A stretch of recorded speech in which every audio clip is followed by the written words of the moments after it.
Assalamu alaikum wa rahmatullahi wa barakatuh, mes frères et sœurs en l'islam. J'espère que vous portez à merveille pour moi. Et bonsoir à tous mes frères chrétiens. J'espère que vous portez aussi à merveille pour moi. L'objectif n'a pas encore changé. C'est toujours le même objectif. On est là juste pour partager avec vous les expériences de voyage, les démarches jusqu'à l'obtention de visa. Aujourd'hui, je suis là juste pour partager avec vous les questionnaires. Les questionnaires lors d'une interview de côté de visa visiteur des États-Unis. Les questionnaires du côté de visa touristique, encore visiteur, du côté des États-Unis. Donc, on ira à l'essentiel parce que je ne vais pas faire une longue vidéo. On ira à l'essentiel. Les questions, je vais partager avec vous au moins plus de 20 ou bien 25 questions.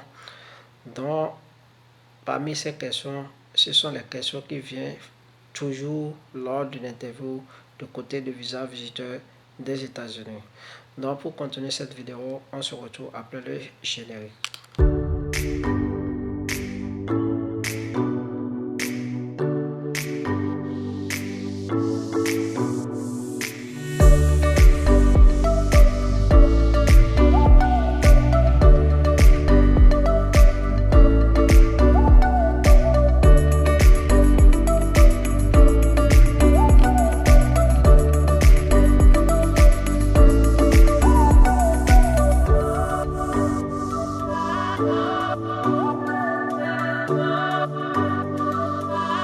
Soyez les bienvenus mes frères et sœurs. J'ai déjà dit, on ira à l'essentiel, on ne va pas faire une longue vidéo. La toute première question posée lors d'une interview, on peut vous demander, vous allez faire quoi aux États-Unis? C'est-à-dire l'objectif de cette voyage. Vous allez faire quoi aux États-Unis? C'est pour une visite touristique. Pourquoi? La toute première question.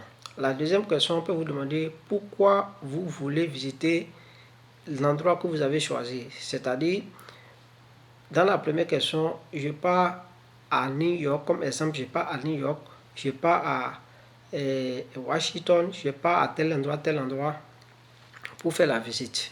C'est ça la première question.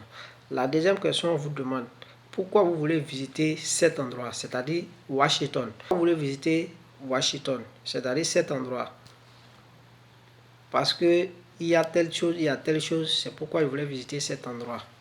Non, c'est la raison pour laquelle je pars dans cette province ou dans cette ville.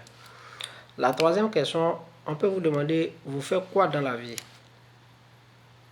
La troisième question, vous faites quoi dans la vie? Ce que vous faites, essayez de répondre à ce que vous faites dans la vie. Qu'est-ce que vous faites? Vous êtes mécanicien, vous êtes quelque chose. Répondez justement à ce que vous faites, à la réponse, à la question posée. Ce que vous faites, vous répondez à la question. La question 4, on dit, depuis quand faites-vous ce travail? Après avoir répondu à mon métier, ce que je fais dans la vie, depuis quand vous faites ce travail? Vous répondez, depuis combien d'années? Juste, vous répondez. Ce sont les questions qui reviennent souvent à l'interview. On peut vous demander aussi, la cinquième question, on peut vous demander, depuis quand votre entreprise fonctionne? Mon entreprise fonctionne depuis 2 ans, 3 ans, 4 ans, ou bien depuis l'année 2000. C'est à vous de savoir comment vous allez répondre à cette question. Dans la sixième question, on peut vous demander quelles sont les activités menées au sein de votre entreprise. Qu'est-ce que vous faites?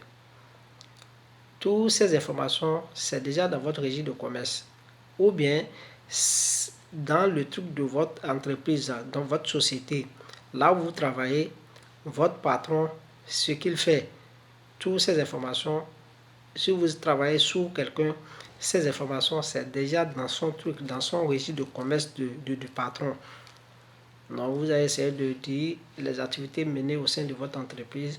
Qu'est-ce que vous faites? Si c'est vous vendez des pièces détaillées, vous vendez quelque chose, vous faites quelque chose, racontez ça comme il a été mentionné dans le registre de commerce ou dans votre société. Donc voilà. La septième question, on dit, avez-vous des employés si vous êtes patron? Dans ce cas, vous ne travaillez pas sous quelqu'un. Vous êtes patron. Vous voyez maintenant, on dit, vous avez des employés. Si vous avez des employés, vous dites simplement oui. Si vous n'avez pas, vous dites non. Et on vous demande encore si oui, combien. C'est toujours la même question, la question numéro 7. Si oui, combien? Si c'est 2, mais si c'est 3, si c'est 4, répondez. La 8e question maintenant, on vous demande maintenant, on vous demande, vos employés gagnent approximativement combien le mois? Les salaires. Par exemple, j'ai 3 employés ou bien 4 employés. Les 3 gagnent combien? C'est les salaires. Ça dépend de votre entreprise. Vous êtes en mesure de répondre à cette question aussi. On dit maintenant, vos employés, on dit la question numéro 9 maintenant, on dit, vous gagnez combien le mois? En dehors du salaire des employés, on vous demande maintenant, vous-même, vous gagnez combien le mois? Vous devez répondre à cette question. La 10e question, on vous demande aussi après que, avez-vous l'habitude de voyager? Si oui, dis oui. Si non, dis simplement non. Si oui, vous êtes en mesure maintenant de dire les pays que vous avez déjà parcourus, les pays que vous avez déjà allés. Donc, il y a la 9e question, la 8e question, la 10e question. La 11e question, maintenant, on vous dit, qui avez-vous aidé pour les démarches, pour les procédures? Personne, c'est vous-même. Personne. Et la 12e question dit, qu'est-ce qui vous donne la certitude que vous allez retourner dans votre pays après votre séjour aux États-Unis? La 12e question, qu'est-ce qui vous donne la certitude? C'est très simple. Il y a beaucoup de preuves qui vont vous aider à répondre à cette question, à la question numéro 12. Vous avez des maisons, des enfants, vous avez votre femme est là, votre entreprise est en train de fonctionner bien, ainsi de suite, ainsi de suite. La 13e question, on dit maintenant, en cas d'absence, qui va gérer votre affaire? C'est très simple, vous avez déjà des employés. Si dans le cas où vous n'avez pas des employés, vous êtes en mesure de répondre aussi à cette question. À mon absence, mes employés, bien ma femme, bien mon enfant, s'occupent de mes activités lors de mon court séjour avant que je retourne au pays. La 14e question maintenant dit pourquoi vous ne voyagez pas en famille? Il y a beaucoup de raisons. Votre femme qui prendra en charge de votre activité si vous n'êtes pas là. Non, nous tous on ne peut pas aller. Raison pour laquelle moi j'ai décidé d'aller d'abord. Mais votre femme est malade, mais elle est en état de grossesse, ainsi de suite, des trucs comme ça. Vous êtes en mesure de répondre à cette question aussi. Donc la 15e question, on dit, vous allez rester où une fois aux États-Unis? C'est une question très simple. Une fois aux États-Unis, vous avez déjà fait la réservation d'hôtel, soit la lettre d'invitation. Vous êtes en mesure de dire le nom de l'hôtel, ou bien soit, si c'est la lettre d'invitation, vous êtes en mesure de dire l'intéressé qui vous a envoyé la lettre d'invitation, son nom, son adresse. Voilà. Vous voyez. La 16e question, qui prendra en charge de votre séjour aux États-Unis? Si c'est vous-même, vous mettez vous-même, c'est simple. Si c'est un garant. La 17e question, on dit vous êtes marié? Si oui, depuis quand est-ce que vous êtes marié? Si je suis célibataire, je dis non et je passe à l'étape suivante. Si je suis déjà marié, je dis oui. Et depuis quand? Si c'est 5 ans, 7 ans, 6 ans, 7 ans, je le dis. La 18e question dit, vous avez des enfants? Si oui, combien? Bien sûr, j'ai des enfants. Si je n'ai pas, je dis je n'ai pas des enfants. Je passe à l'étape suivante. Si oui, combien? Je dis. La 19e question, on dit, votre femme fait quoi dans la vie? On se comprend. La 20e question, pourquoi vous ne voyagez pas avec votre femme? Ça, la question numéro 20 avec la question numéro 14 ont de lien. Elle est malade. Elle est en état de grossesse. C'est elle qui prendra en charge de mes activités si je ne suis pas là. Vous voyez? La 21e question maintenant, on dit, vous voyagez quand et vous retournez quand? C'est très simple. Ça là, c'est dans votre, comment on appelle, billet d'avion aller-retour. Je voyage telle date et je retourne telle date. Non, c'est très simple. La date du départ et la date d'arrivée. Vous voyez. La question numéro 22. Avez-vous des familles aux États-Unis? C'est très simple. Si vous avez, oui. Si vous n'avez pas, non. Si vous avez des familles aux États-Unis, vous êtes en mesure de répondre oui et ça passe. La question numéro 23, on dit pourquoi vous voulez partir dans un pays que vous ne connaissez personne. Dans le cas où vous répondez, mais dans le cas où vous avez dit non, que vous n'avez pas personne aux États-Unis, c'est de là que cette question va venir encore à nouveau que, mais pourquoi vous voulez rentrer là-bas car vous n'avez pas personne là-bas. C'est très simple. C'est un pays de rêve, mais c'est un pays que vous pensez aller visiter et voilà que l'opportunité qui s'ouvre. Donc vous avez en mesure d'aller et retourner, très simple. Vous voyez, non, il n'y a rien qui est compliqué là. Vous n'avez pas personne là-bas, mais vous avez fait déjà réservation d'hôtel.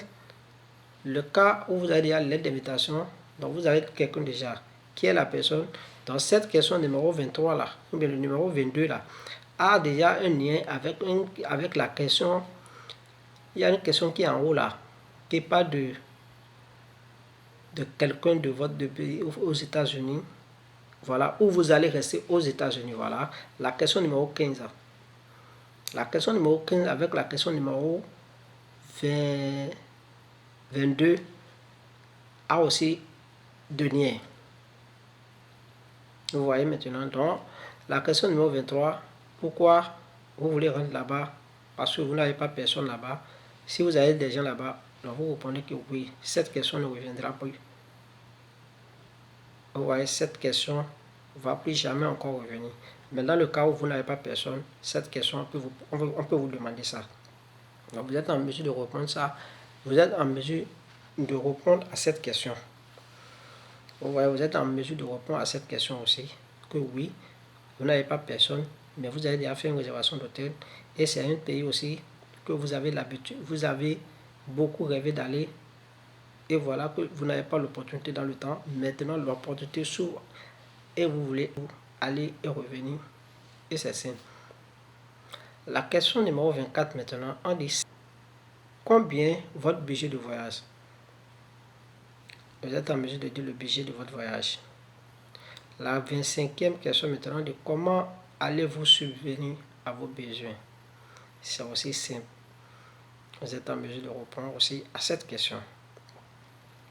Donc voilà les questionnaires, voilà la fiche, voilà les 25 questions. Parmi toutes ces 25 questions, il n'y a que 4 ou bien 5 questions qu'on va vous demander. Mais c'est bon d'apprendre toutes ces questions par cœur d'abord avant d'aller se présenter. Parce que peu importe ce qu'on va vous demander, c'est là. Et toutes les questions qu'on va vous demander, tout est déjà rempli dans le formulaire DS160. Ils ne vont jamais regarder en l'air pour poser des questions. On va vous poser des questions grâce à votre formulaire que vous avez rempli en ligne, le formulaire DS160. Donc presque les questions qui reviennent à chaque fois, ce sont ces questions-là. J'ai laissé 25 questions. Parmi ces 25 questions, il n'y a que 4 ou bien 5 questions qu'on va vous poser. Parce qu'une interview même ne dure pas. Une interview normale, ça dure au plus, c'est 4 à 5 minutes au plus. 4 à 5 minutes au plus. Et tout est déjà passé. Si tu as le visa, tu le sauras le même jour. Si tu n'auras pas le visa, tu le sauras aussi le même jour. Donc voilà mes frères et sœurs, ce que j'ai à partager avec vous à l'heure là, les questionnaires lors d'une interview d'obtention de visa visiteur du côté des États-Unis. Assalamu alaikum wa rahmatullahi wa barakatuh. Et bonsoir à tous mes frères qui me regardent.